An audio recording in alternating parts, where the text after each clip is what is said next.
Okay, so this time when we take a look at optimization problems, I'm going to try to get you to do this one on your own. I've given you a few cues that we'll talk about and think about. For example, there's a nice pretty picture there. So pictures are going to help you when we do this section, but there's a nice, it's even 3D. So obviously I had to pull it out of a textbook because I wasn't able to draw like that myself.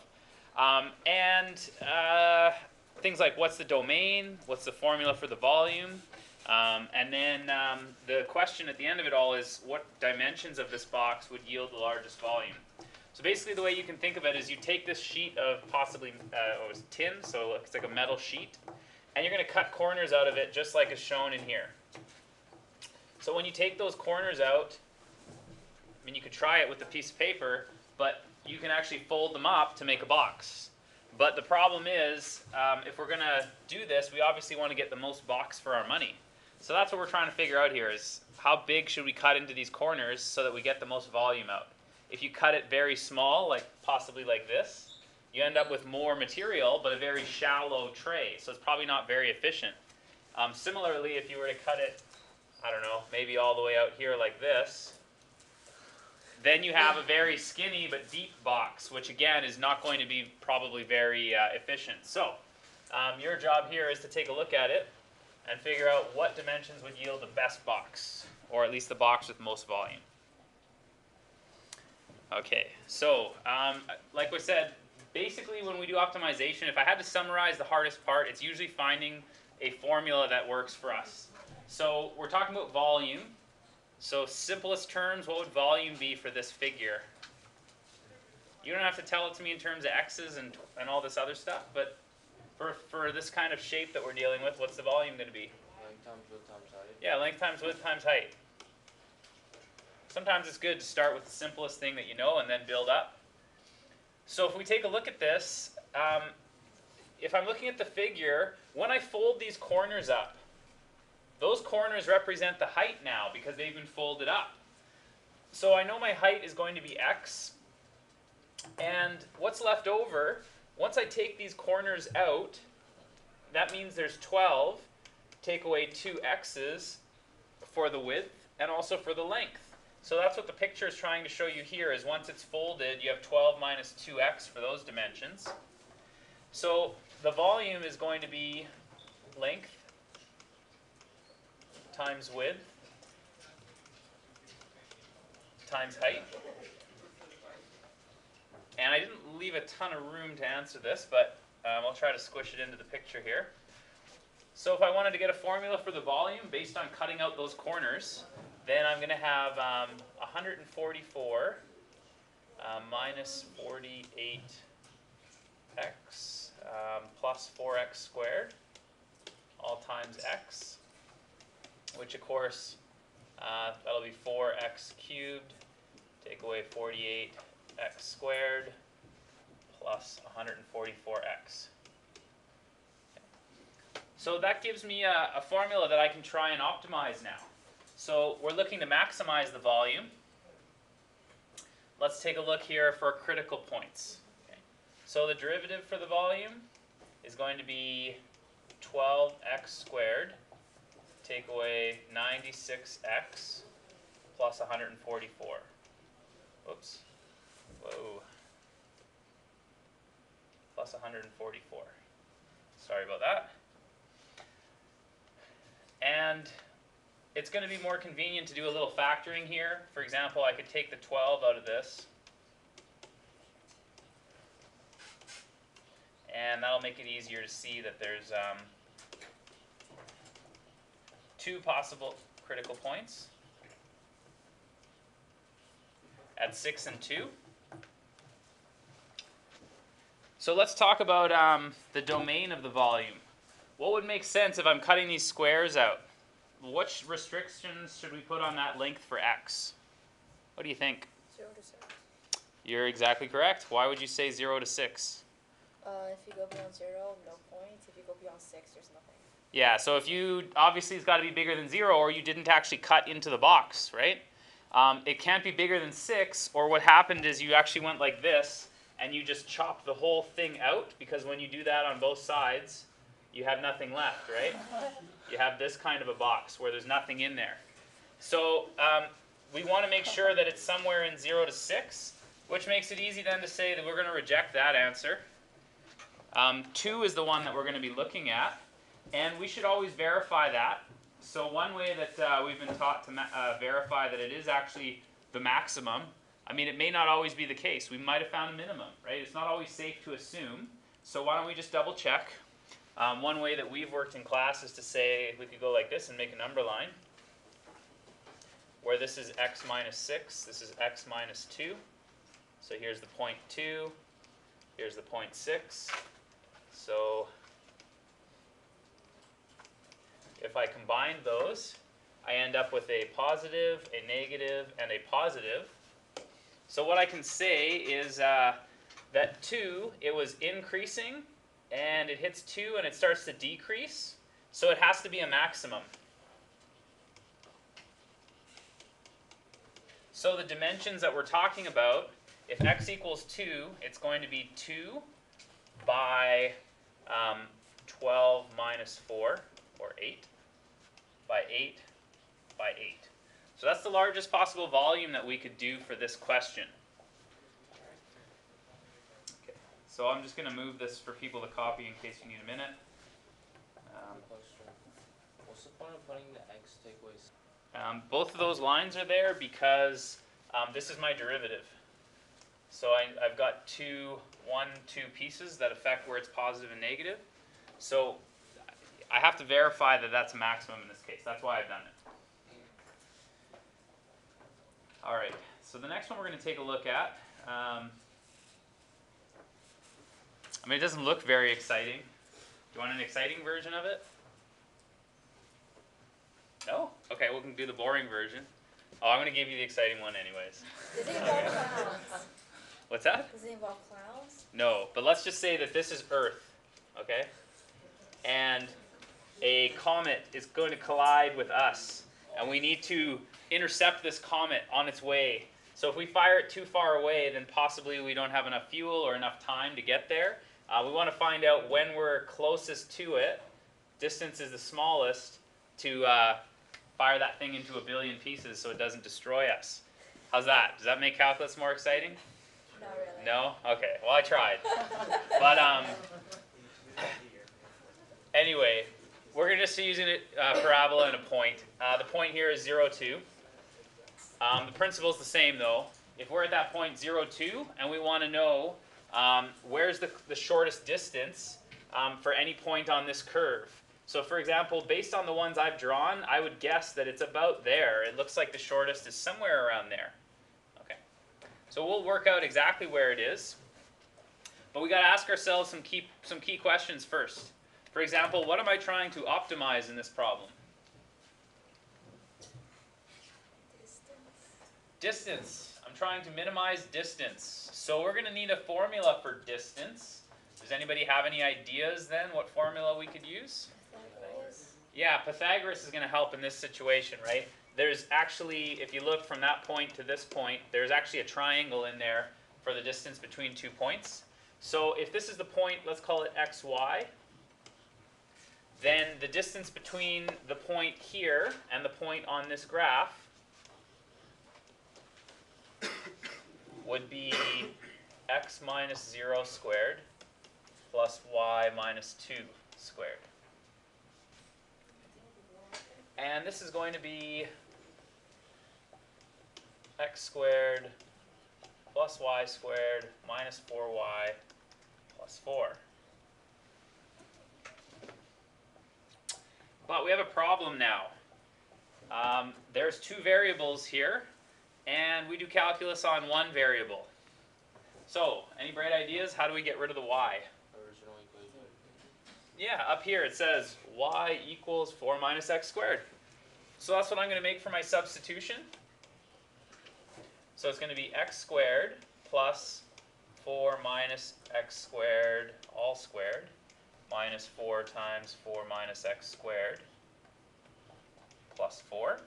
And of course, we could have done it up here as well. Right? That would be fine too. We're going to end up with the same equations. So I'm going to just go and try to collect my like terms here and simplify this down a bit. So for example,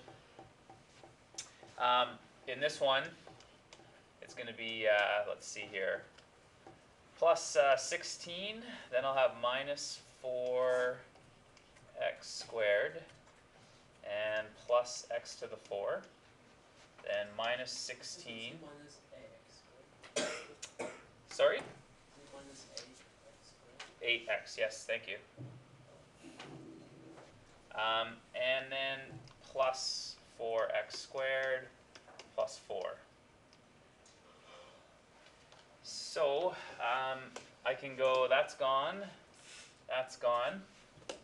and if I collect up my like terms, looks like I have x to the 4 minus 3x squared plus 4. Isn't it 8x to the 4? 8x, no, because it should be 4 times negative x, and then 4 times negative x, so I get 8 negative x squared. Oh. Okay. So this is the formula for distance. Tell me something about the distance here. According to that picture, could the distance ever be 0? No. Could the distance ever be negative? No. No. Okay, that'll be important when we look at our derivative, all right? So let's, I'm going to let you guys work ahead a bit on this, see if you can optimize now that you have a formula to work with, but this is what we're going to base our optimization on, this one here. All right, so if you're working on it, hopefully you're making some progress. You can just verify with what I'm doing here.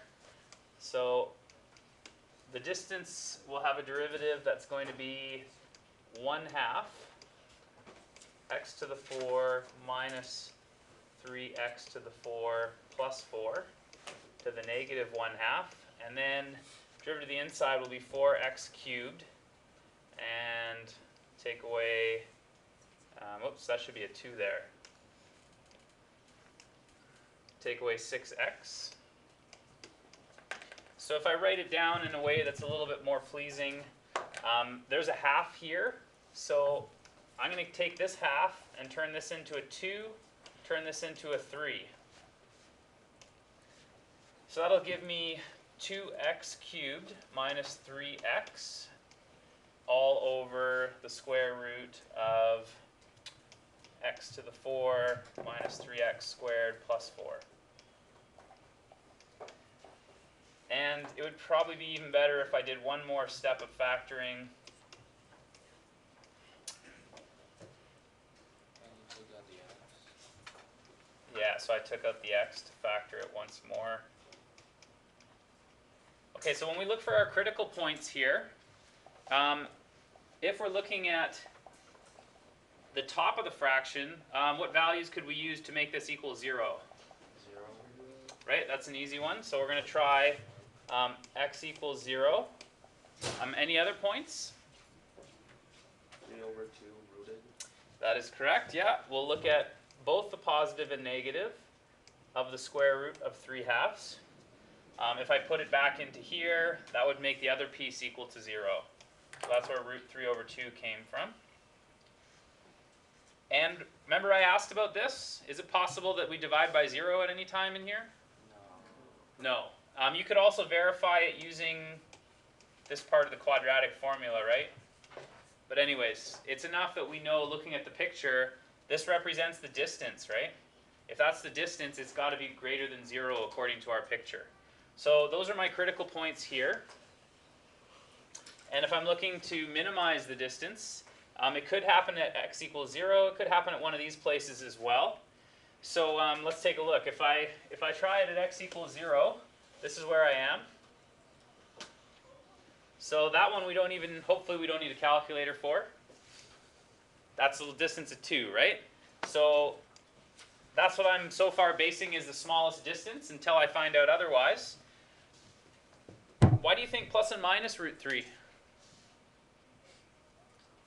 It's an even function.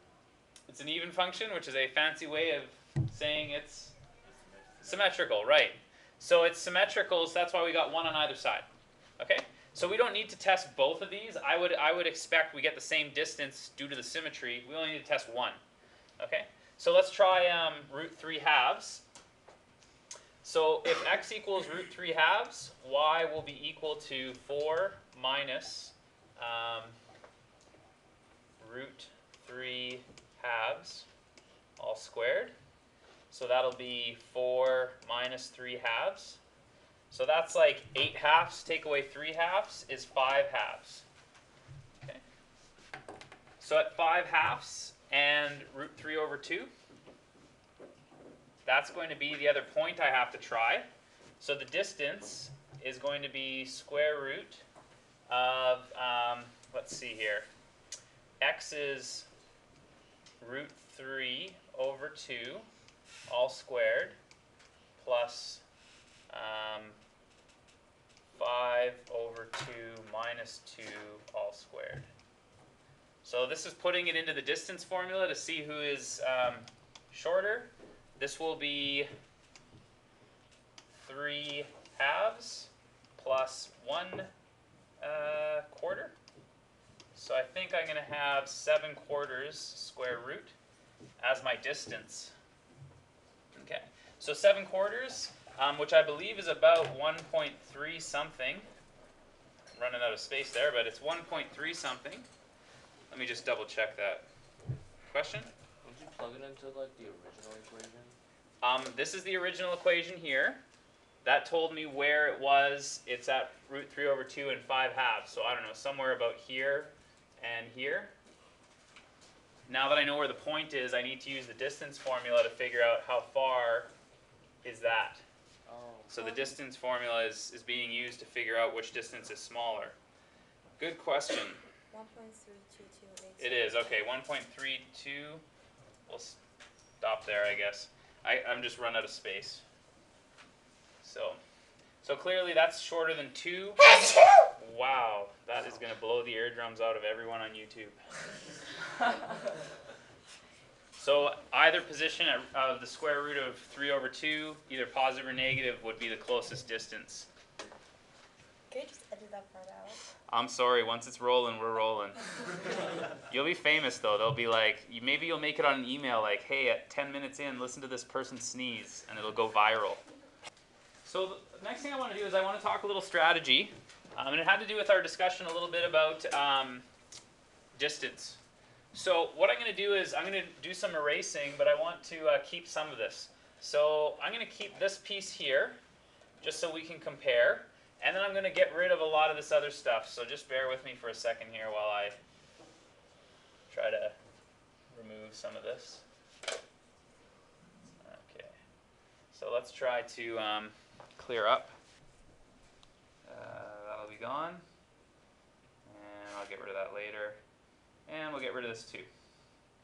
So one technique sometimes, especially when it comes to distance, because the Pythagorean theorem is used so much, one thing that can be helpful is if we think about it this way.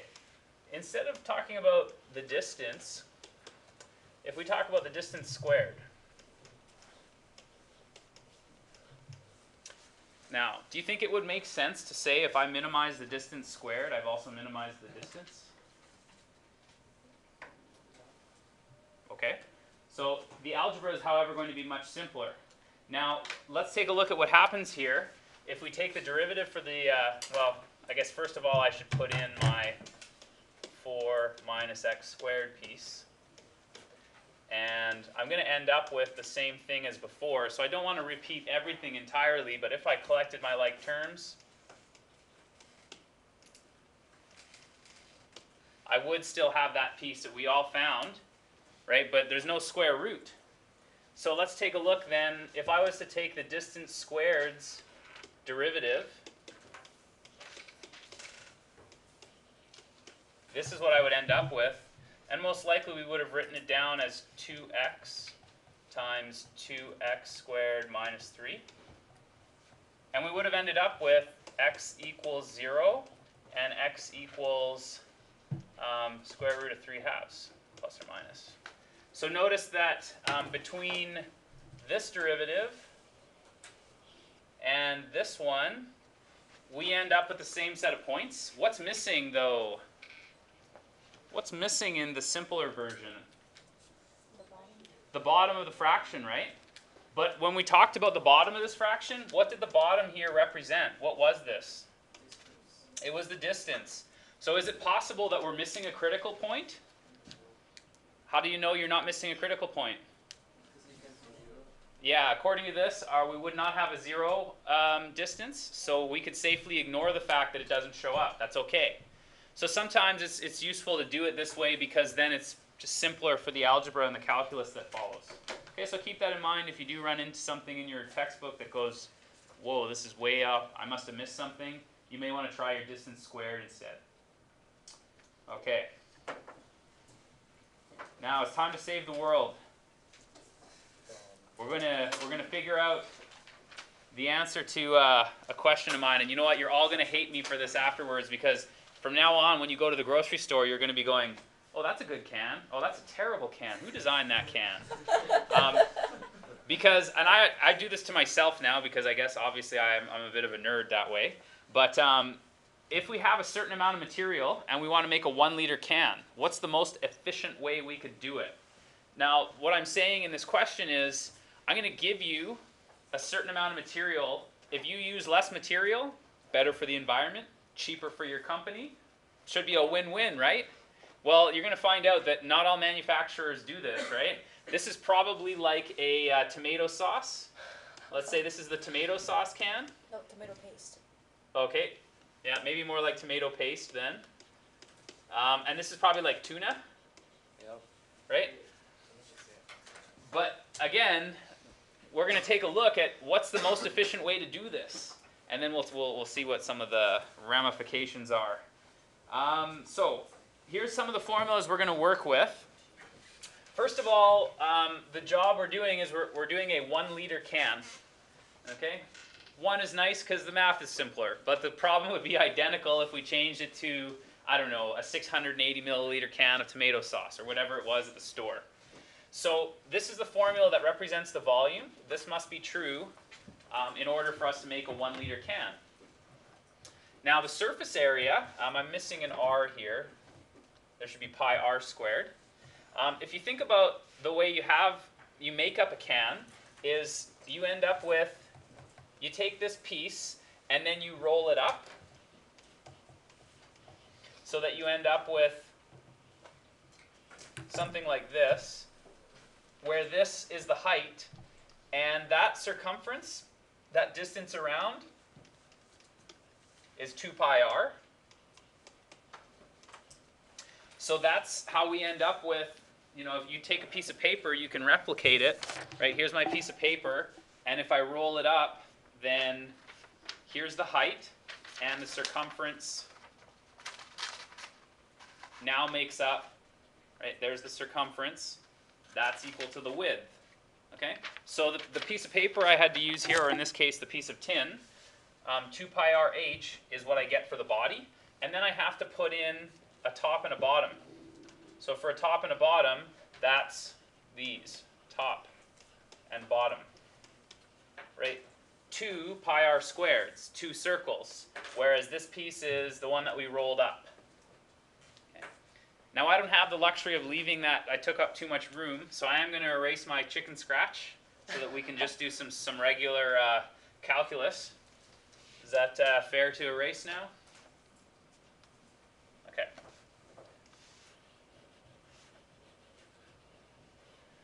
So that's the surface area for a can. Okay, 2 circles that make the top and bottom, plus the one we roll up. So what we want to do is, obviously if we're using the least amount of material, we are using the smallest surface area, okay? So surface area, what's the problem with this formula as it now looks? It's so close, but we're not ready to use it yet.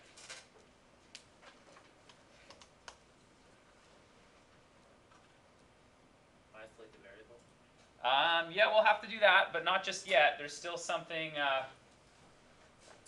same problem we've dealt with last question. Oh, a few light bulbs went on. Go ahead. 2 variables? 2 variables, right? In these questions, we always got to get back down to 1 variable. So how do we get rid of one of these, like h? Okay. Well, there's something we haven't done yet. We haven't forced it to be this can that we've said has the property pi r squared h equals 1,000. So what I could say here is if that's true, h must be 1,000 over pi r squared. That gives me a new surface area formula.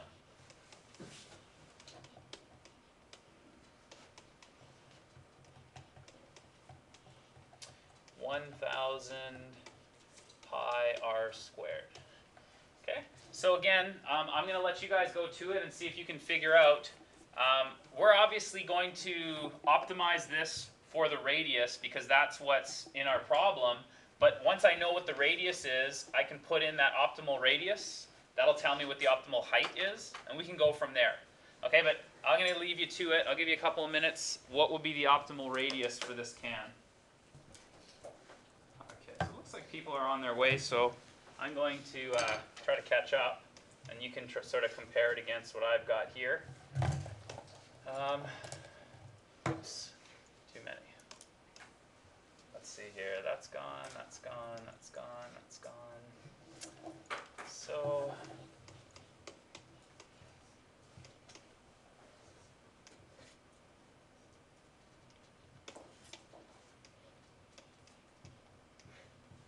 oops, sorry, and that of course would become a 1. And that should be a R. There we go, okay. So to take the derivative, it'll probably be easier for me to look at it like this.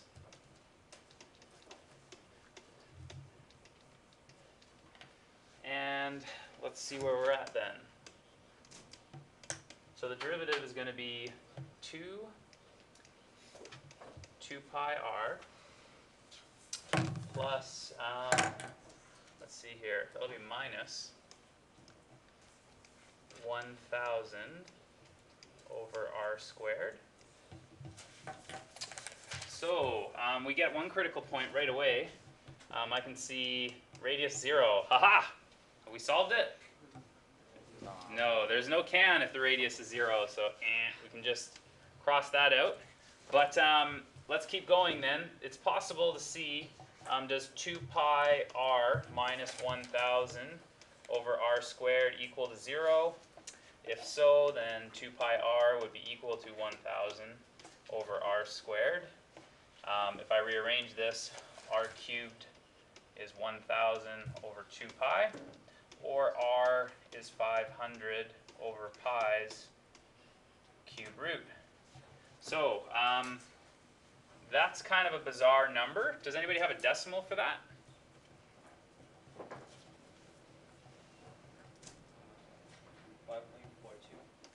5.42. So let's operate with that decimal in mind, and let's figure out the height then is going to be 1,000 over pi times 5.42 squared. So what would the height be for this can? 10.836. Yeah, so let's call it 10.84. Now, so to put this into context, that means if I was to say, what's the optimal can? Well, radius being half the diameter, right? It would be nice to say if it's optimal, the diameter would be equal to the height. Okay, so picture in your head what the can would look like then if the diameter equaled the height. Right? Do you think that would be a comfortable can to, like, shame on Coca-Cola? It's clearly not diameter equal to height. But why? So you can hold it? Well, they want it to be aesthetically pleasing in your hand, right? They've sacrificed more material for this. I mean, the other way you could think about it is think of the extremes. What if the answer was like a tuna can? Maybe a tuna can turned out to be the most efficient. Would you buy a Coca-Cola if you had to drink it out of a tuna can? Right? Or think about it the other way. What if it was like one of those whiteboard markers? You know, maybe the Coke can is only 2 or 3 centimeters in diameter, but like 10 centimeters long, right? That would be really silly too. That's So, 10 centimeters? well, you know what I mean, but out of proportion. So the point is that people like, things that look nice, so we actually sacrifice quite a bit of efficiency there. So here's my thing, okay? If you do it, just email me one day and say, Mr. Joyce, thank you, I'm wildly successful. Here's a small portion of the proceeds as my thank you, okay? It's going to be called green Coca-Cola, okay? Or no, you can't call it Coca-Cola because they already have that. But you're going to make a green soda. So pick your favorite flavor and it's going to be green.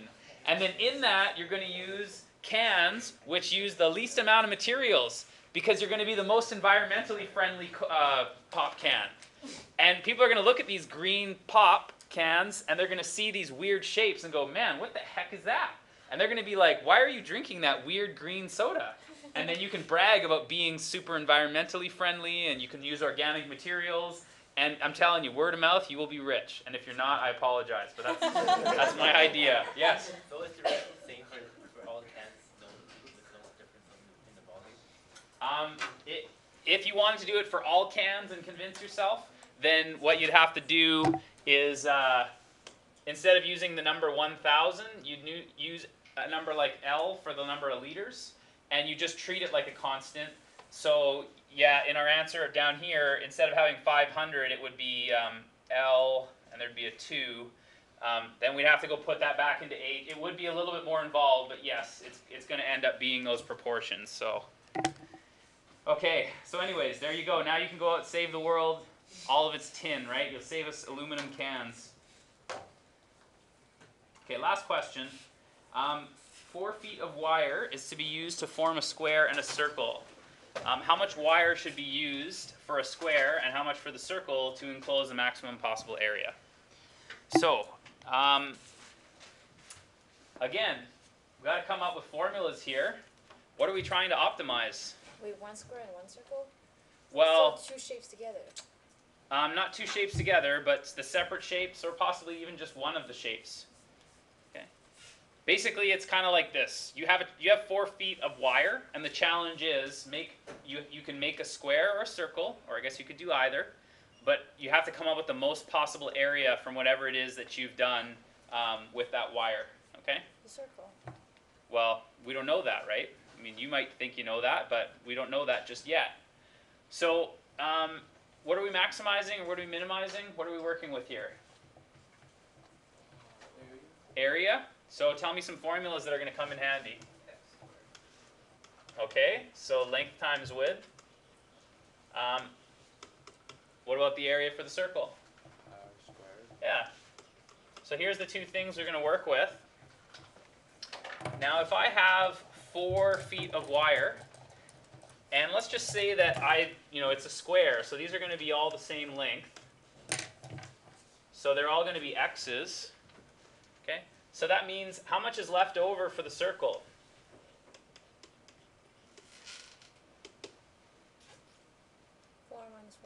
Yeah, there were 4 feet.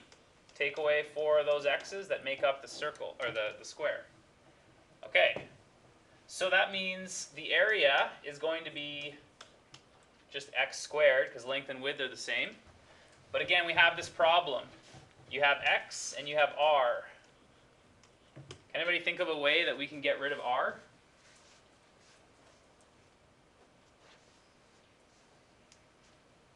R equals 4 minus 4x divided by pi into That may be correct. How did you get that? Yes, it is correct. radius, diameter, circumference. Okay, so Kathy's taking a look at that wire. It actually represents the circumference, right? So this is actually the circumference that we're going to use.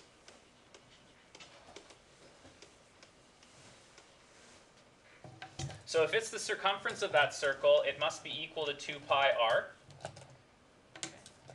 And I could simplify that then. I'll take a 2 out, so it'll be 2 minus 2x equals pi r. And r equals 2 minus 2x over pi. So that way I can get rid of my r up here. So the area that I'm looking for is going to be x squared plus pi times 2 minus 2x over pi squared. Okay, so this represents the area that we've done. So So let's go and see if we can find a value for this. Okay, so the derivative is going to be 2x, and I'll do chain rule here because I'm feeling brave, but you don't have to do chain rule. Oh, sorry, I've already messed it up. There we go. And the derivative of the inside is going to be negative 2x over pi. Okay. Sorry, I guess I'm not feeling so brave. There we go. Should just be negative 2 over pi. So, to tidy this up a little bit before we look for critical points, I'd get rid of those. And then this is going to be 2x minus 4 times 2 minus 2x. That'll be over pi. So keep going. 2x minus 8 over pi plus 8x over pi. Okay, so to make that equal to 0, then I'm trying to solve for where this equals 0. Where does this happen? So rearranging some stuff around, 2x plus 8x over pi is equal to 8 over pi. And now I'll factor the x out.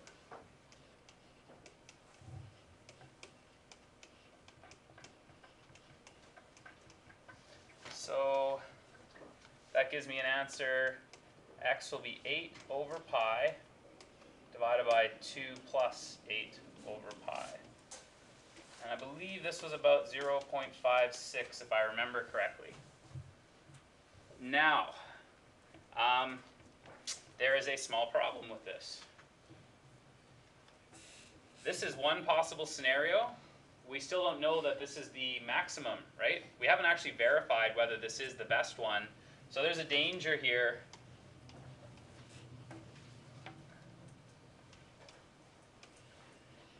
Let me tell you why. One way we can find this real easy. What if we had just the square? What would the area be if I had just the square with this 4 feet of wire? 1, right? So that would be larger than what I've got here. Okay? If I was to plug these in, I may not end up with the same values. So let's try and see what we get. So the area could be what we have of a square plus a circle, which is, here's my area formula. So I'm going to plug in 0.56 squared plus pi times 2 minus 2 times 0.56 over pi squared. And what do we end up with there? Okay, so this area, 1.1936, is that right? Is that what you had? Yeah. Okay. We could also have just the area of the square, which would be all of the wire goes to building the square, so it'll be 1 squared, which is 1. And the other thing we could do is we could say all of the wire goes to building the circle. Whoops, too far. So if it all goes to building the circle, it's going to be, let's see here, pi r squared. And we figured out up here that this was my formula for r.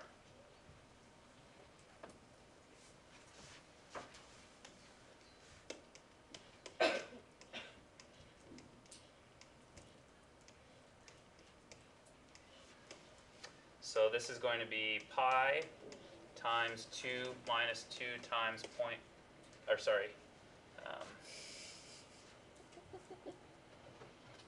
sorry.